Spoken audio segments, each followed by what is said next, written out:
Okay, tonight is John chapter 18.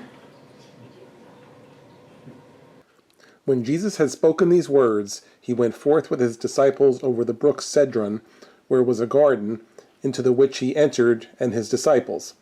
And Judas also, which betrayed him, knew the place, for Jesus ofttimes resorted thither with his disciples.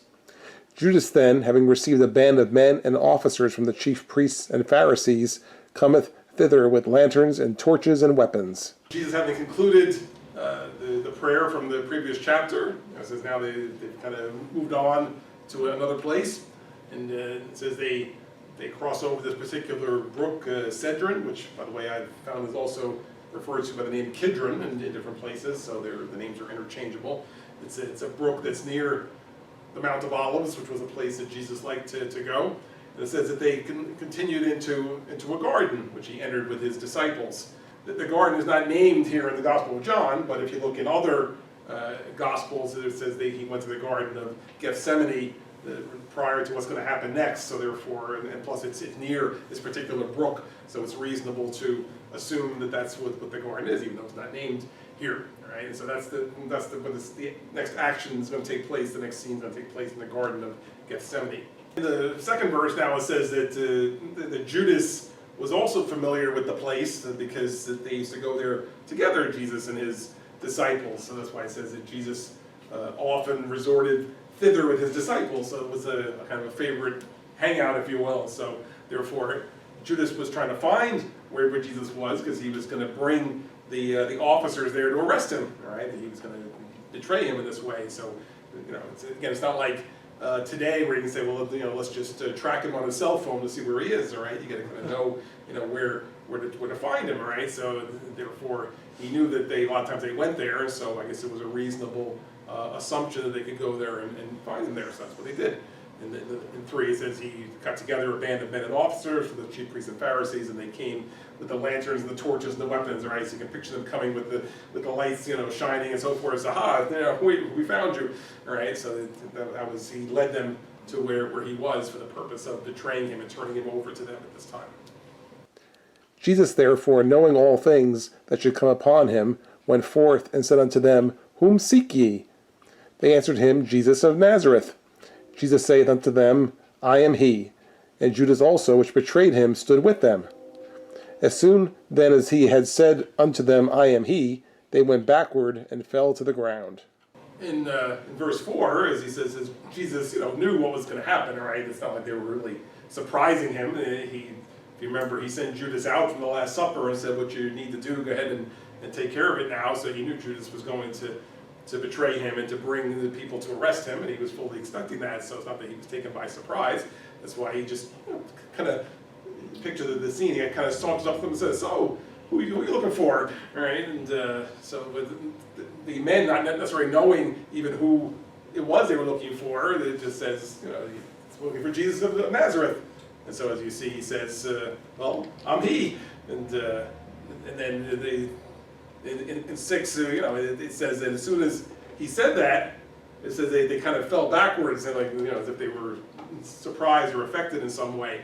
The person they thought they were going to have to chase him down like a criminal, he walks up to them and says, "Well, I'm him." All right, or all right, when he says, you look at the wording, it says, "I am he." Right, now the name for God in the Old Testament is I am. All right, so it's really, he was in essence saying that I'm he, the Son of God. All right, by saying that, so that would definitely affect them in that way. Right, they just that power coming off him. So that's another conjecture that's made. Right, like I said, there's nothing that confirms any of this. This is just from reading and trying to say, well, why would that have happened, and why would John have mentioned that it happened, that it had some meaning there, that the men were affected even by hearing him say, I am he, that they fell backward. Okay, and then the one thing it just mentions in 5, it says that Judas was standing with them, all right, not with the disciples at this point, because Jesus' disciples were there too, Peter and James and John and all the rest, right? And then there's Judas, who was one of their circle, is now standing with them, who were coming to arrest him. Then asked he them again, Whom seek ye? And they said, Jesus of Nazareth. Jesus answered, I have told you that I am he. If therefore ye seek me, let these go their way, that the saying might be fulfilled which he spake, of them which thou gavest me have I lost none. Okay, so after they've kind of fell backwards, now I guess they recover a little bit and they get up, and then he asks them again, well, who do you want here? What are you looking for? And they answered again, Jesus of Nazareth. And so he said, hey, I already told you that I'm him, so if you're here for me, then let's get on with it, right? But these other men here, they're innocent, if you will. They're let them go, right? Let them be on their way. And as it says in 9, that he wanted them to be set free to fulfill what had been said, where it says that of them which thou gavest me have I lost none. If you remember the chapter before, okay, chapter 17, right, when he prayed, that he was saying to the Father that these ones who you trusted me with, I haven't lost any of them, except for one, the son of perdition, he referred to him as, which was Judas, right? And that was foretold, so not that he lost him by accident, right? That he knew that was going to happen, but all the rest I've hung on to. So he wants that to continue to be the case, not that any of them would be killed at this point. So he wanted them to be intact for going forward. That's why he said, go ahead and arrest me, let them go. Then Simon Peter, having a sword, drew it, and smote the high priest's servant, and cut off his right ear. The servant's name was Malchus. Then said Jesus unto Peter, Put up thy sword into the sheath. The cup which my Father hath given me, shall I not drink it? Then the band and the captain and officers of the Jews took Jesus and bound him, and led him away to Annas first, for he was father-in-law to Caiaphas, which was the high priest that same year. Now Caiaphas was he which gave counsel to the Jews that it was expedient that one man should die for the people. Upon them preparing to arrest Jesus, you can see in 10 it says Peter jumped forward with his sword and basically swung it at the one servant and cut off his ear, right? Which says the servant's name was Malchus. So again, you can try and picture the guy's ear falling off on the ground, right? And with whatever blood, right? So first of all, as you can see, Jesus' reaction says, "No, this is not how it's going to go." All right, and says, "Put the sword away. We're not going to fight them with swords."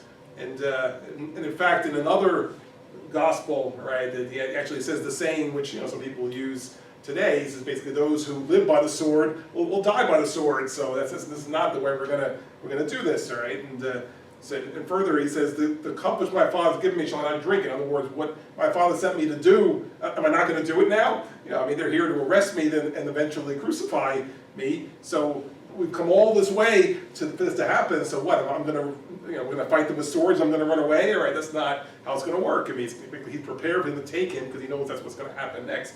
So it's don't get yourself in trouble now with the sword or anything, and get to where they're going to kill you, or that this is not how it's going to work. Now, also in one of the other Gospels, it said, it adds something else about the particular episode, which is not mentioned here, right? But after the servant's ear was cut off, and Jesus told Peter, no, don't do that, that basically he reached over and touched his head, and then he was healed, that the ear was restored, right? Now, whether he actually picked it up and put it on, or just put his hand there, but regardless that he was healed.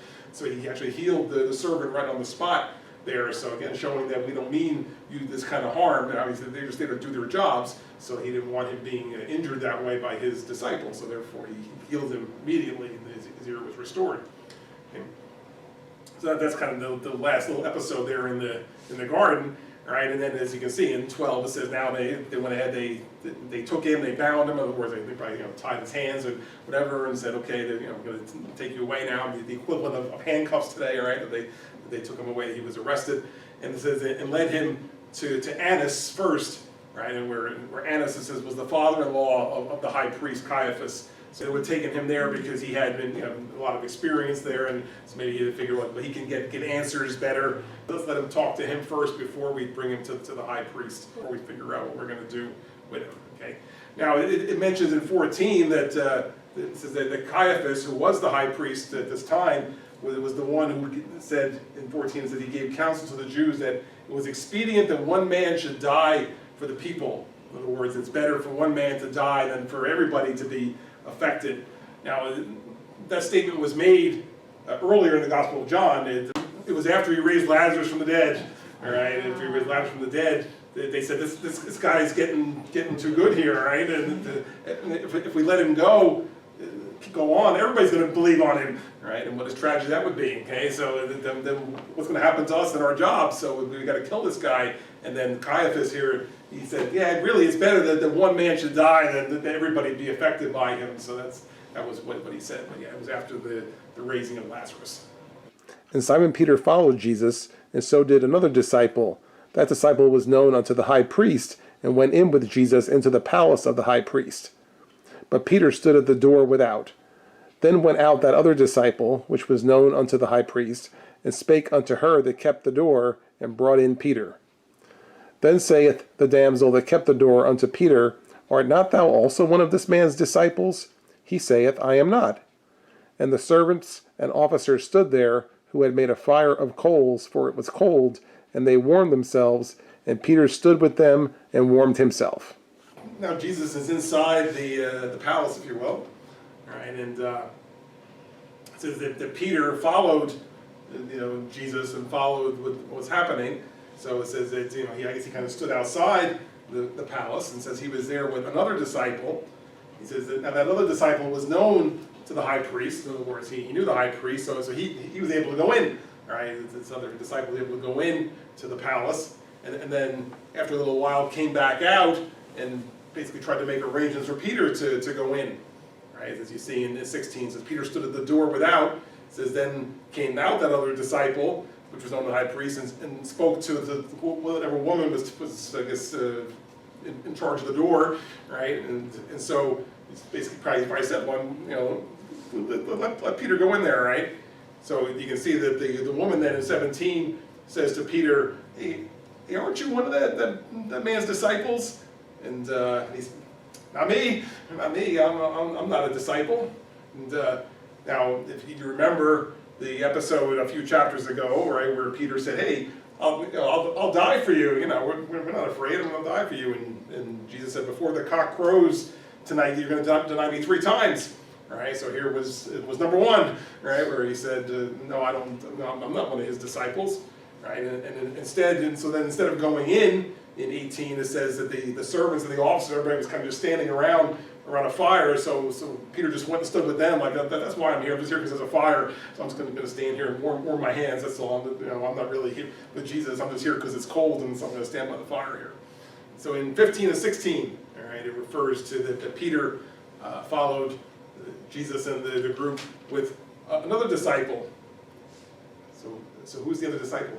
Yeah, I thought I would look into this to see if it, if anybody knew, like I went online and looked around and see if anybody actually know who this is. And what I found was actually very interesting. I mean, it's just a little side note here, but yet there's probably 4 different theories of who that is, right? So even biblical scholars don't agree on who this is, that they have different opinions, and there's reasons for and reasons against. All right, so but I would share a little bit of that with you tonight, because it requires a little bit of knowing the story that we're reading and knowing some of the things about what it says even right there to kind of try to logic into who it is or who it isn't. All right, so one theory is that it's John. The main argument in favor of it being John is that he typically refers to himself as something other than his name. Like other places, he calls himself the disciple who Jesus loved, right? So, but here it says it's another disciple. So that's a reason why it could be him. Now, give me a reason why it might not be him. He probably didn't necessarily know the high priest well enough to get into the palace. And then there's even a second reason why I think it's probably not John. The other reason I can think of is, why was Peter afraid? Why did he deny Jesus right now? He was afraid that he would be arrested and crucified also. So why would John not be afraid of the same thing, right? If John, the known disciple of Jesus, walks into the palace, right? Well, he's probably going to be arrested too. Nicodemus, right? Is another. Is option number 2. See, there were 4 different options that I found, right? And like I say, any of these, I'm going to say why I may think or not think it's true, but there are biblical scholars who think each of these. I mean, one of the first ones I saw, I said, oh, well, it was definitely John, right? Because he never names himself, right? Now, somebody else said it could be someone like Nicodemus or Joseph of Arimathea, who were Pharisees who were disciples of Jesus. So therefore, it wouldn't necessarily be incorrect to say it was another disciple. This is somebody who would know the high priest, right, and would have easy access to the palace, right, and so he could get in and out without being arrested. So it could be somebody like that, right, but there's a reason why I think that it's not that. When the other disciple came out of the palace, who did he speak to? He spoke to the woman, right, and then the woman turned to Peter and said, "Are you also one of his disciples?" So in other words, the woman knew that the person coming out of the palace was a disciple of Jesus, right? And Nicodemus and them kept a secret that they were disciples because they were Pharisees, so they would have gotten a lot of trouble if it would have come out they were followers of Jesus. So that's why I don't think it's him, because otherwise the woman wouldn't have reacted that way. But there are scholars who think it is. Now, option number three. Option number three would be a female disciple, someone like Mary Magdalene, for example, all right, would also be considered a disciple. The reason some think it may have been a female disciple is because they usually didn't execute females, all right, they didn't really care about crucifying a woman, okay, so therefore, a woman could have walked in and been a disciple of Jesus and probably wouldn't have gotten in a whole lot of trouble, right, so that's why some say, well, maybe it was one of the female disciples, all right, and then you could picture maybe her more easily speaking to the woman at the door. So I mean, that's another possibility. The one question I have on it is that there's no record of any of the female disciples being around at this time, all right? I mean, maybe they heard something that was going on and they came to the palace. Remember, this is all happening the same day. I mean, there was the Last Supper with him and his 12 disciples, and then they walk around the garden, and then they get to the garden and it's arrested, and so it's all the same day. So in other words, how did any of the other people happen to be there, right? Unless word gets around fast and they came, which is a possibility. So that would be my one hesitation on that. Option number four, right? This happens to be my favorite option, right? If I had to guess, I would say this is it, but again, there's nothing that says that it is or it isn't, right? All right, this is someone who what we're reading says that this person was there. This is somebody who could have easily walked into the palace without fear of being arrested, and somebody who could have been called a disciple of Jesus. Judas, all right? Anything he knew, I guess. See, Judas was a disciple of Jesus, right? And obviously he can walk in and out of the palace because he's on their side right now, right? He's already betrayed Jesus, so obviously he knows the high priest, that he's the one he made the deal with, right? And so he could do that and get in and out with no problem, right? So that would be my guess as to who it is. That we know he was there because it just said he was there, so it fits all the criteria, at least that I'm aware of. The only little question I would have is would John refer to him that way in the writing? Would he refer to him as another disciple, or would he name him? Right? And we just don't know that. So anyway, so that would be my guess. All right, but there's no answer, and this is the only gospel where that this is mentioned. So anyway, I just found it fun to go through that because there were so many different possibilities. And like I said, each of these four have people considered Bible scholars who think that they have the right answer, right? And so there's a case made for all of these. And so, like I said, after I read through all of them, I said I vote for Judas. I think he was the one. The high priest then asked Jesus of his disciples and of his doctrine. Jesus answered him, I spake openly to the world. I ever taught in the synagogue and in the temple, whither the Jews always resort, and in secret have I said nothing. Why askest thou me? Ask them which heard me what I have said unto them. Behold, they know what I said.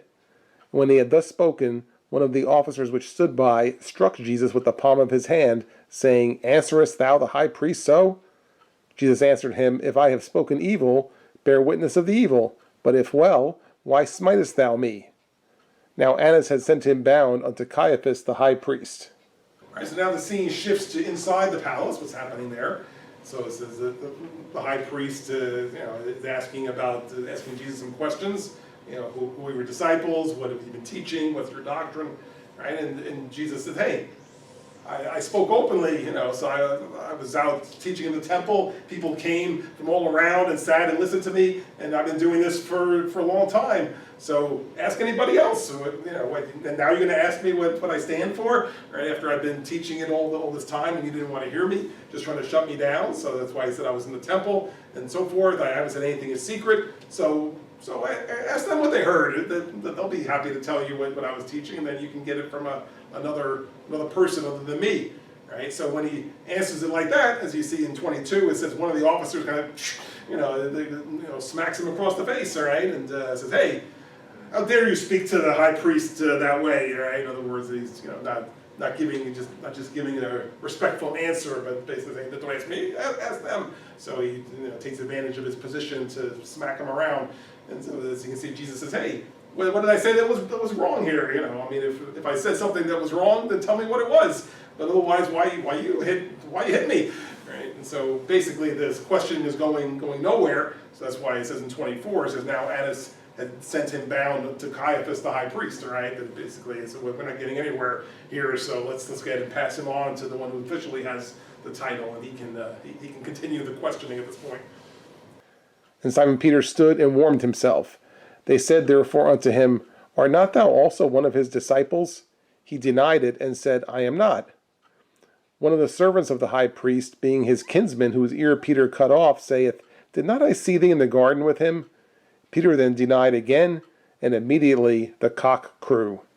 Now the scene shifts back to outside the palace again, right? And so it says that Peter is still standing by the fire, warming himself, right? And now somebody else is gonna speak to him there, right? And it says, "Hey, are you one of his disciples?" And nope, not me, right? And now somebody else recognizes him, right? It says one of the servants being his kinsman whose ear Peter cut off, right? And this is a relative of the servant whose ear got cut off. So yeah, you're the one who cut off my cousin's ear here. So yeah, you've got to be one of them. He says, well, didn't I see you in the garden with him? Aren't you the guy with the sword cutting off ears?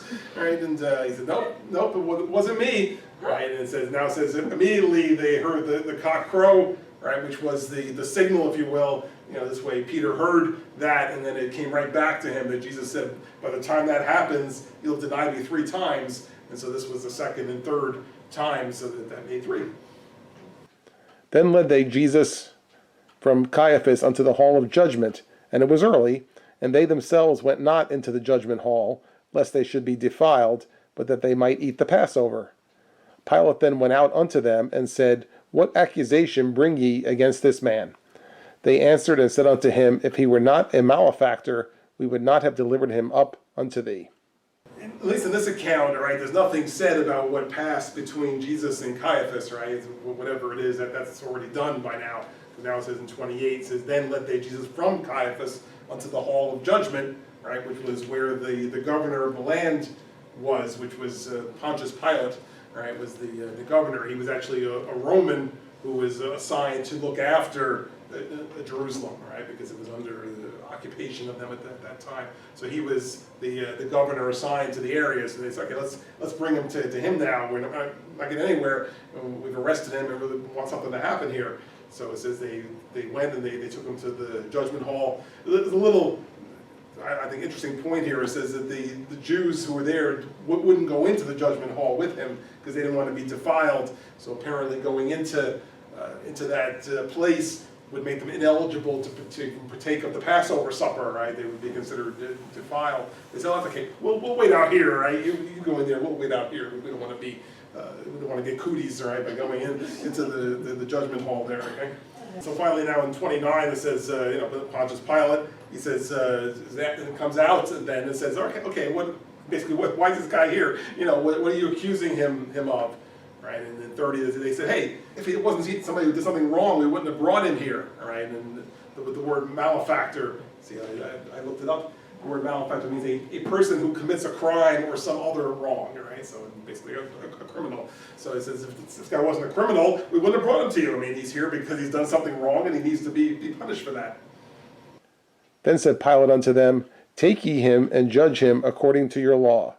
The Jews therefore said unto him, It is not lawful for us to put any man to death, that the saying of Jesus might be fulfilled, which he spake, signifying what death he should die. Then Pilate entered into the judgment hall again, and called Jesus, and said unto him, Art thou the king of the Jews?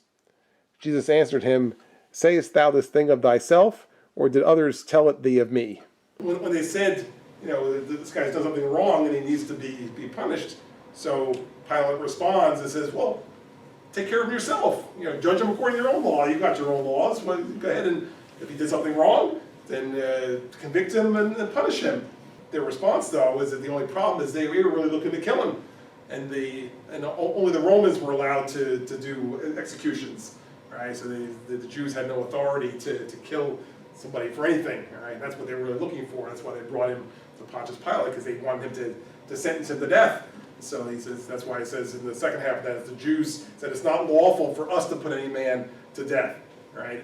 And now it adds in 32, it says that this happens this way. It says that the saying of Jesus might be fulfilled, signifying what death he should die, because Jesus had spoken to his disciples on a couple of occasions, and at least one of them was in Gospel of John, where he talked about being lifted up on the cross, right? That this was how he was going to die. He wasn't going to die of old age, right? He wasn't going to die of drowning. He was going to die by being put on a cross. And the only ones who killed people on a cross were the Romans, right? So that's why it had to work this way. So Jesus had predicted it, and so it was going to come about. And so the Jews, again, were following right along with the prophecy without even knowing it, by pushing for the Romans to execute him. All right, so finally after this exchange, so Pilate goes back and he says, starts to question Jesus himself. He said, hey, are you the king of the Jews? And you get a picture of Jesus saying, okay, where'd you hear that from, all right? Well, who told you that?